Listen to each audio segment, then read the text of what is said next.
Hey guys, it's time for another Coffee Cup Martial Arts Tips. It's late at night. I'm not actually drinking any coffee. I'm sitting here at the dojang and I am wearing my Gypsy shirt. If you don't know who Gypsy is, they are a Texas martial arts team. So they basically go around to different tournaments and they gather martial artists who are really skilled, who show a high level of dedication, and they bring them all together in a team that competes nationally. And it's really cool. So if you get a chance to go over and look at maybe their Facebook page or their Instagram or something and give them a like and a share, I'm sure they would really appreciate it. I'm not affiliated with them at all, but I've seen a lot of the people that they turn out, a lot of the competitors that they turn out, and they're really good competitors, and they seem to be genuinely nice people.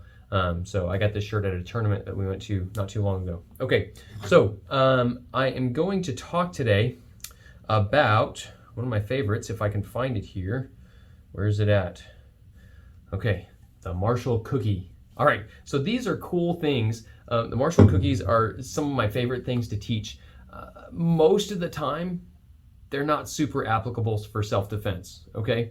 In martial arts, you kind of have different levels. You've got your self-defense stuff, you've got your sport techniques, and then you kind of have your fancy stuff, your tricky stuff, okay?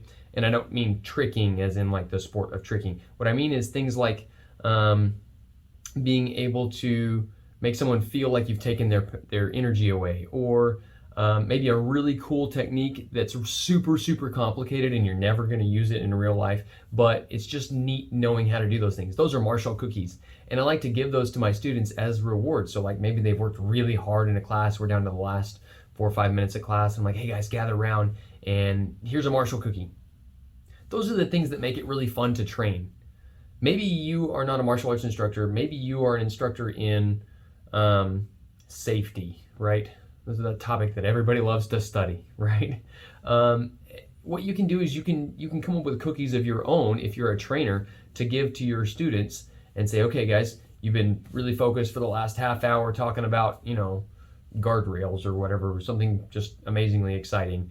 And so then you say, here's a really cool thing that happened, or a really cool physics principle that applies to safety in some way that kind of engages your students a little bit more and gets their excitement up, right? It makes them go, oh yeah, what are they going to give me next? So it's kind of like that that Pavlov's dog principle. Not that people are dogs, but you can kind of use that as a tool. So I like to give those Marshall cookies as kind of a reward and kind of let people know, hey, there's some really neat stuff in here.